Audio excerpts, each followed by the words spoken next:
Bismillahirrahmanirrahim. Saya pernah jelaskan di awal-awal kita jelaskan masalah neraka ini, kalau nanti ada 3 golongan di hari kiamat. Ada golongan yang masuk surga tanpa hisab, tidak ada timbangan lagi, masuk surga langsung. Ini kalangan para nabi-nabi, syuhada, ya, anak-anak muslim yang meninggal sebelum balik, orang-orang yang ahli ibadah yang selalu bertaubat sehingga dosanya bersih, cobaannya di dunia banyak.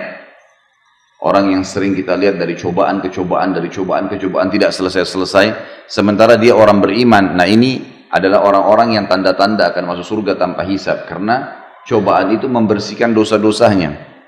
Sebagaimana ada hadis Nabi SAW yang berbunyi dalam hadis Bukhari Muslim, seorang mukmin akan diuji di dirinya, di hartanya dan keluarganya, sampai dia bertemu dengan Allah hari kiamat dengan keluarganya dalam kondisi tidak ada lagi dosanya. Orang-orang ini masuk surga tanpa hisab, nggak ada lagi timbangan amalnya. Masuk di dalamnya juga adalah golongan yang disebutkan oleh Nabi SAW, 70.000 orang dari umatku masuk surga tanpa hisab. Makna yang lain ada hadis, dalam riwayat yang lain dikatakan setiap 70.000 akan membawa 70.000 lagi. Ini semua masuk surga tanpa hisab mereka. Ada golongan yang kedua adalah orang kafir.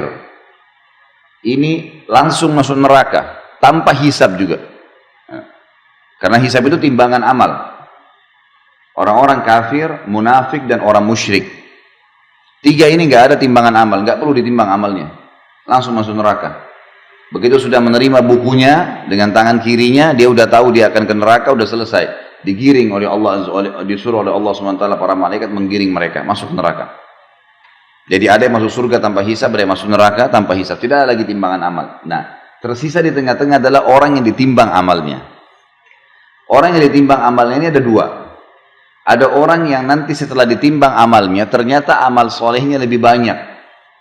Ini disebabkan karena dia masih banyak dosanya juga. Ada dosa yang dia lakukan, malas bertobat, nggak mau bertobat kepada Allah Azza wa Jalla. Nah, ini orang seperti ini bisa lolos.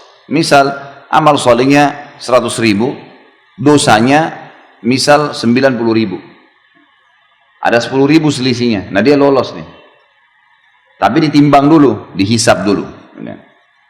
Nah, orang-orang yang dihisab tadi ini lolos karena amal solehnya lebih banyak, sama orang-orang yang masuk surga tanpa hisab, itu bisa memberikan syafaat. Mereka lah yang bisa memberikan syafaat.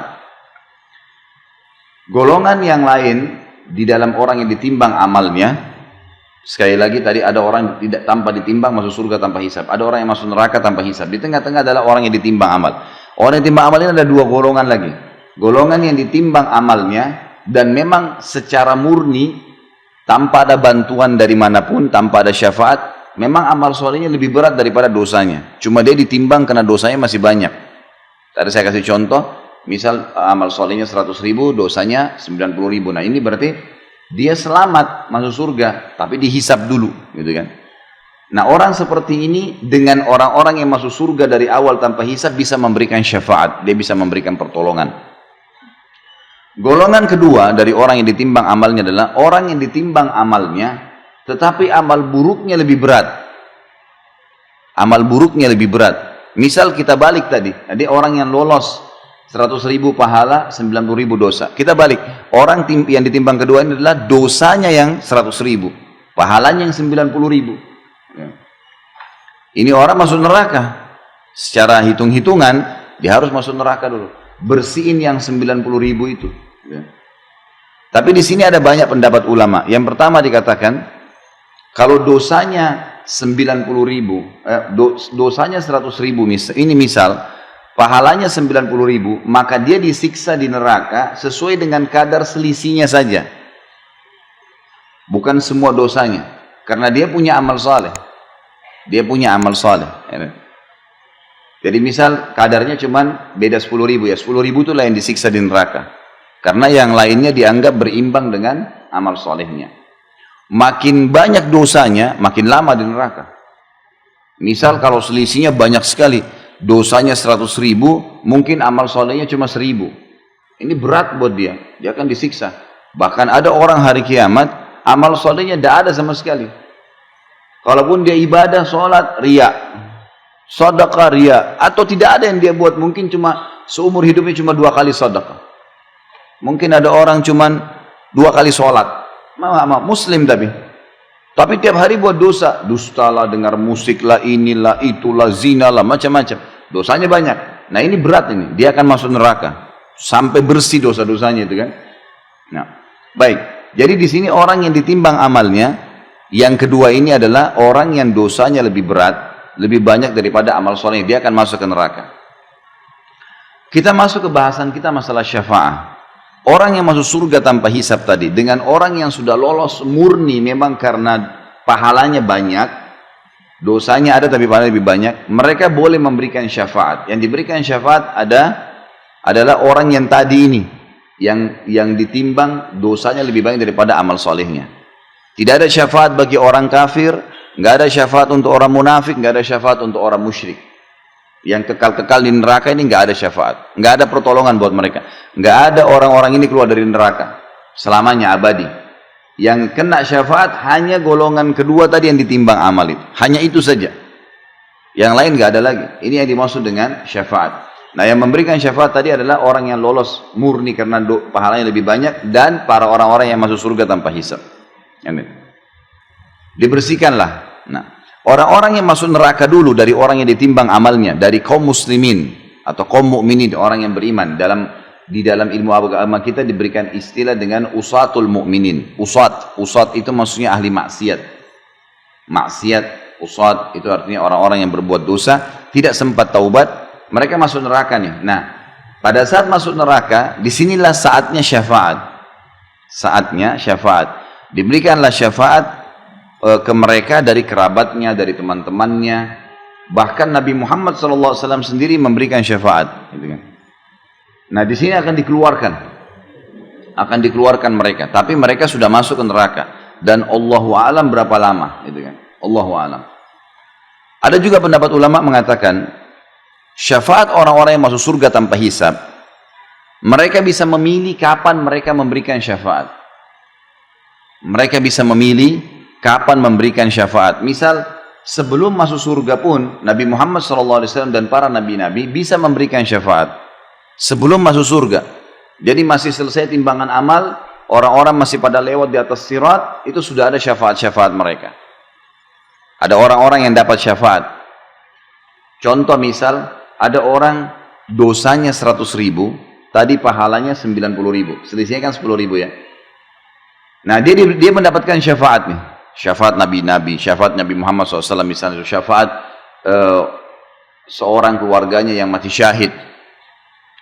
Maka dosanya dibersihkan, mereka lolos nih. Karena diberikan syafaat oleh orang-orang yang masuk surga tanpa hisab.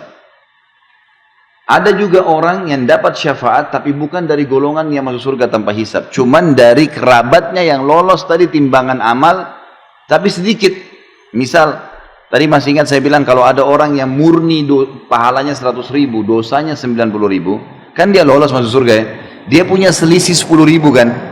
Nah dia diberikan kesempatan oleh Allah untuk memberikan syafaat. Dia diberikan kesempatan oleh Allah Azza wa Jalla untuk memberikan syafaat sesuai dengan kadar pahala dia yang lebih saja. Jadi ada orang yang memberikan syafaat tanpa hisab, itu terutama nabi-nabi, mereka bisa berikan syafaat kapan saja, sebelum masuk surga pun ya. Ada orang-orang jadi diselamatin tuh orang-orang. Sebelum masuk surga, sebelum masuk neraka sudah diselamatin. Ada orang-orang enggak, mereka masuk neraka dulu lalu ditolong. Nah yang menolong mereka ini bisa para nabi-nabi juga. Syafaat yang lainnya bisa sebelum masuk neraka atau sudah masuk neraka. Ada juga kerabat mereka yang lolos timbangan amal, tapi kadar selisihnya sedikit. Misal antara pahalanya 100.000, dosanya 90.000. Nah ini selisihnya sedikit 10.000. Dia cuma bisa menolong 10.000 itu saja.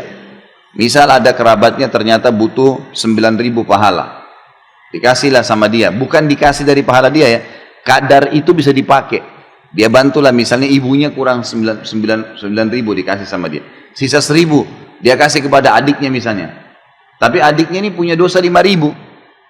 dia dibantu 1000. Berarti kan belum bisa masuk ke neraka nanti si adik, tapi cuma kadar 4000 disiksa. Ada begitu, itu namanya semua itu bentuk-bentuk syafaat ya. Pertolongan-pertolongan yang akan membantu. Tetapi ini semua tentu targetnya kita jangan jadikan sebagai target Bapak Ibu sekalian. Karena pertolongan itu bisa dapat, bisa enggak. Iya, kalau misalnya anak kita misalnya nunjuk kita, atau saudara kita nunjuk kita, mungkin dia tunjuk orang lain. Pada saat itu orang sudah beda keadaannya, gitu kan. Orang akan memikirkan terserah dia mau selamatin siapa, itu masalah, gitu kan. Makanya orang yang mati syahid memberikan syafaat 70 orang yang dia kenal, itu bebas, kerabatnya kah, temannya kah. Sampai para sahabat kalau mereka berperang, sebelum masuk di kancah peperangan mereka saling berwasiat, nanti kalau saya mati duluan syahid, Allah mudahin saya akan berikan kau syafaatku. Temannya bilang, kalau saya mati syahid saya juga akan berikan kepada kamu. Jadi mereka sudah janjian sebelum meninggal dunia, sampai seperti itu, karena mereka yakinnya tentang keadaan pada hari kiamat nanti. Ini makna tafsir dari surah Thaha 109. Karena dikatakan di sini, pada hari itu tidak berguna syafaat kecuali syafaat orang yang Allah Maha Pemurah telah memberi izin kepadanya. Diberi izin karena dia lolos memang tanpa hisab, atau dia memang dasarnya lolos karena amal solehnya lebih banyak. Di garis bawah juga satu hal, orang-orang yang dibantu supaya bisa timbangan, misal dosanya 100.000, pahalanya 90.000, lalu ada yang bantu dia 11.000 pahala, kadar 11.000 pahala. Jadi akhirnya pahalanya lebih banyak sekarang, 90.000 sementara dosanya 89.000, kan gitu. Orang ini lolos masuk dalam surga, dia juga lolos berkat pertolongan orang. Tetapi melewatin sirat dia terkoyak. Karena di sirat itu nanti kita pelajari di akhir-akhir bab kita nanti dalam neraka ini, itu di sirat nanti jalan yang gelap, licin, gitu kan, besar, dan di bawahnya itu di bawahnya sirat itu neraka. Apinya kelihatan, malaikat di kiri kanan mencambuk orang yang masuk neraka. Ada orang yang lolos seperti bulan purnama, terang. Ada orang seperti bintang-bintang, ada orang seperti menunggangi kuda, ada orang seperti berlari, ada orang yang berjalan dan terkoyak. Nah, terkoyak ini karena ada besi-besi tajam di antara sirat. Nah, terkoyak ini kenapa? Karena dia punya dosa, semestinya masuk neraka, tapi karena pertolongan orang, syafaat orang lain, dia lolos. Dosanya 100.000, pahalanya 90.000, selisih 10.000. Ada orang yang bantu dia 11.000 misalnya. Nah, 11.000 ini membuat dia lolos akhirnya masuk ke dalam surga. Tapi melewatin sirat terkoyak. Jadi tubuhnya terkoyak, berdarah, gitu kan. Tapi dia tetap lolos. Nanti yang kita bahas di akhir bab kita. Itu makna daripada Allah Maha Pemurah telah memberi izin kepadanya dan dia telah meridhoi perkataannya. Maksudnya dia ucapin kata-kata, Allah terima. Kemudian firman Allah yang lain adalah surah Az-Zumar ayat 44. A'udzu billahi minasyaitonir rajim. Qul lillahi syafa'atu jami'a, lahu mulkus samawati wal ard, thumma ilaihi turja'un. Katakanlah hai Muhammad, hanya kepunyaan Allah syafaat itu semuanya. Tentu dong saya dengan izin Allah, Allah yang berikan. Kepunyaannya ya. Dan ini Bapak Ibu yang sudah tahu tentunya saya bisa ingatkan kembali, kalau nya besar berarti di tengah-tengah huruf begitu Allah, kembali kepada kata ganti Allah, sama dengan dia, D-nya biasa dibesarin, nah, itu berarti kata ganti Allah. Kepunyaannya lah, ya, kerajaan langit dan bumi, kemudian kepadanya lah kamu dikembalikan. Saksi bahasan kita adalah masalah hanya kepunyaan Allah syafaat itu. Jadi Allah Azza wa Jalla yang memberikan kesempatan. Kalau enggak maka tidak bisa mengeluarkan atau memberikan syafaat. Ya, tidak bisa memberikan syafaat. Selanjutnya kita lihat surah Zukhruf ayat 86. Ini di buku kita tidak ditulis soalnya ayatnya. Buka surah Zukhruf ya. A'udzu billahi minasyaitonir rajim.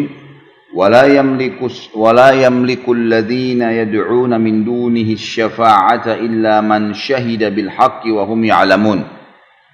Dan sembahan-sembahan yang mereka sembah selain Allah, patung kah, pohon keramat kah, atau apa saja, tidak dapat memberi syafaat. Akan tetapi orang yang dapat memberi syafaat ialah orang yang mengakui yang hak, tauhid, beriman kepada Allah, dan mereka meyakininya. Kita bahas sekarang hadis Nabi SAW. Tadi beberapa ayat Al-Quran yang menjelaskan tentang syafaat. Dan sudah saya rincikan tadi seperti apa syafaat pada hari kiamat itu.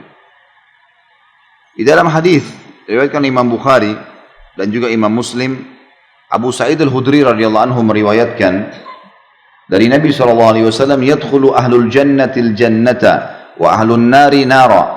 ثم يقول الله عز وجل أخرجوا من كان في قلبي مثقال حبة من خردل من إيمان فيخرجون منها قد اسودوا فيلقون في نهر الحياة فينبتون كما تنبت الحبة في جانب السيل ألم تر أنها تخرج صفراء ملتوية. Ahli surga pada saat sudah masuk ke dalam surga, semuanya sudah masuk ke dalam surga, dan ahli neraka sudah masuk ke neraka. Kemudian Allah Azza wa Jalla berfirman, keluarkanlah siapa saja dalam hatinya terdapat seberat biji sawi dari keimanan. Keluarkan siapa saja dalam hatinya terdapat seberat biji sawi keimanan. Lalu mereka dikeluarkan dari neraka dalam keadaan telah menjadi hitam. Lalu mereka dilemparkan di sungai kehidupan, sebuah sungai kehidupan. Sungai kehidupan ini ada di depan surga, di depan surga. Sungai khusus untuk dipakai memandikan atau membersihkan orang-orang yang sudah hangus di neraka. Lantas mereka tumbuh seperti biji yang tumbuh di samping aliran air. Kita lihat kalau misalnya ada got atau ada aliran air, biasanya karena lembabnya sampai tumbuh rumput-rumput kecil, ya, tanaman-tanaman kecil. Nah seperti itu. Nanti ahli neraka ini mereka terbakar, hangus, belang-belang, lubang badannya, tapi nggak mati. Naudzubillah, tapi nggak mati. Maka mereka dikeluarkan oleh orang-orang yang menolong mereka, yang memberikan syafaat, dibawa keluar. Lalu dimasukkan ke dalam sungai kehidupan. Maka mereka dicemplungkan di situ, dimasukkan, lalu mereka tumbuh seperti tumbuhnya bunga atau pohon yang kecil di samping aliran. Tidakkah, kata Nabi SAW, kamu tahu bahwa biji tersebut yang baru tumbuh dalam keadaan kekuning-kuningan lagi lemas, ya, seperti itulah mereka akan tumbuh. Hadis ini memberikan pelajaran kepada kita tentang adanya syafaat, pertolongan. Ahli neraka dikeluarkan yang bermaksiat kepada Allah, tapi ingat, hanya orang mukmin yang bermaksiat. Orang kafir, fasik, orang kafir, munafik dan musyrik, dosa-dosa musyrik besar, menyembah selain Allah, ya, dan seterusnya, menyembelih kepada selain Allah, ini semua tidak bisa keluar, tidak bisa dapat syafaat. Kemudian hadis selanjutnya adalah hadis riwayat Imam Muslim dari sama Abu Sa'id Al-Khudri radhiyallahu anhu meriwayatkan sabda Rasulullah SAW, adapun ahli neraka yang memang penghuninya, maka mereka tidak mati dan tidak pula hidup di dalamnya. Siksa yang luar biasa, hangus, terpotong badannya, ya, lobang-lobang tubuhnya, nggak mati. Maka tidak bisa dikatakan mati, tidak juga dikatakan hidup, tersiksa luar biasa. Dan setiap kali mereka sudah hangus, hancur badannya, dikembalikan oleh Allah SWT lagi utuh. Kemudian disiksa lagi. Proses mengutuhkan tubuh mereka juga sudah sakit. Plus lagi disiksa kembali, dibakar, dicincang, dilubang-lubangin, makan macam-macam makanan yang merusak tubuhnya. Tetapi manusia yang dibakar api akibat dosa-dosa mereka, maka Allah betul-betul mematikan mereka. Kalau seandainya ada orang yang tadi orang mukmin yang berbuat dosa, kemudian habis dosanya nih, udah habis dosanya, maka dalam hadis ini dikatakan Allah mematikan mereka, sudah nggak bisa buat apa-apa, gelimpang, tidak diutuhkan lagi kembali, hingga ketika mereka telah menjadi orang. Ketika mereka telah menjadi arang, sudah hangus, ya, seperti kita tahu kalau kayu bakar, terbakar, sudah lubang-lubang, hitam, maka diizinkan untuk diberi syafaat. Lalu mereka dibawa berkelompok-kelompok, dikeluarkan semua, oleh para malaikat dibawa, tapi dalam kondisi mereka tidak bisa buat apa-apa. Lalu disebarkan di sungai-sungai surga. Kemudian dikatakan, wahai ahli surga, berkumpullah bersama mereka. Lalu mereka tumbuh seperti biji-bijian tumbuh yang di tengah buih banjir.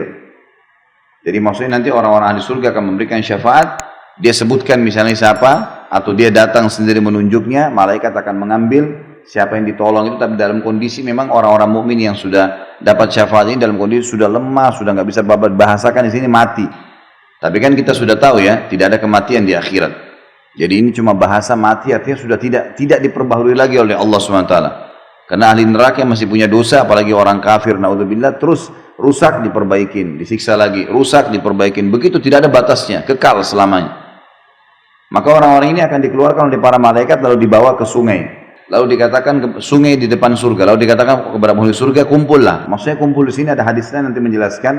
Orang-orang ahli surga memercik-mercikkan mereka dengan air itu. Di sungai kehidupan tadi. Dipercik-percikan dengan air. Sehingga mereka, ya, jadi seperti kayu yang sudah terbakar seperti arang lalu disiram. Terus ya, sampai mereka tumbuh. Seperti tumbuhnya, tanaman atau biji yang ada di antara buih air gitu. Jadi mereka tumbuh di dalam sungai itu. Hadis selanjutnya, hadis yang diriwayatkan oleh Imam Ahmad dan ini disebutkan sahih sesuai dengan syarat Imam Muslim. Abu Sa'id Al-Khudri juga radhiyallahu anhu menuturkan bahwasanya Nabi Rasulullah SAW bersabda, "Sayakhruju nasun minan nari qad ihtaraku wa kanu mithlal humam." Thumma la yazalu ahlul jannati yarushuna alaihim al-ma hatta yambutuna nabatal gutha'i fis sail. Orang-orang akan dikeluarkan dari neraka dalam keadaan telah terbakar dan mereka sudah seperti arang. Arang kita tahu sudah hitam, bolong-bolong gitu kan. Kemudian ahli surga terus-menerus mencipratkan air pada mereka hingga mereka tumbuh seperti tumbuhan yang lemah di aliran air. Di sini maksudnya tentu hadis Rasulullah tidak bisa dibaca satu-satu ya. Ini saling menguatkan. Artinya kalau kita tarik dari 3 hadis ini, ahli surga akan berikan syafaat dulu. Saya mau tolong si fulan, saya mau tolong si fulana. Misal, Allah izinkan dia. Maka diambillah orang tersebut. Baik dia tunjuk, dia jemput, dia tanya, sampaikan. Maka malaikat mengambil. Lalu dikeluarkan, dicemplungin di sungai kehidupan tadi, di depan surga. Nah, ada riwayat tadi yang pertama dikatakan begitu mereka ditaruh, mereka tumbuh seperti tanaman yang lemas di pinggiran saluran air. Riwayat yang kedua dan yang ketiga menjelaskan ahli surga memercikkan mereka dengan air tersebut. Jadi terus disiramin sampai mereka tumbuh utuh menjadi manusia yang utuh. Jadi seperti warna kekuning-kuningan tadi kata Nabi SAW. Seperti pohon yang baru tumbuh. Warnanya indah, tapi masih lemas ya, dalam kondisi memang lemas. Hadis selanjutnya, hadis diriwayatkan. Hadis ini disahihkan oleh Syekh Al-Albani dalam silsilah hadis sahihah. Abu Sa'id Al-Khudri radhiyallahu anhu meriwayatkan sabda Rasulullah SAW, "Inna Allah azza wa jal yukhriju qauman minan nari ba'da ma la yabqa minhum fiha illa al-wujuh wa yudkhiluhumullahu al-jannah." Sesungguhnya Allah azza wa jalla akan mengeluarkan satu kaum dari neraka setelah tidak tersisa dari mereka di dalamnya kecuali wajahnya. Hancur semuanya, wajahnya yang masih ada terlihat. Lalu dia memasukkan mereka ke dalam surga. Maksudnya Allah SWT masukkan mereka ke dalam surga. Tapi sama, hadis ini sama dihubungkan dengan hadis sebelumnya. Sebelum masuk surga, tidak dibiarkan dalam kondisi parah seperti itu. Dicemplungin di sungai kehidupan tadi, lalu kemudian mereka utuh. Menjadi manusia kembali, baru dimasukkan ke dalam surga. Tapi saksi bahasan kita, Allah mengeluarkan orang-orang dari neraka.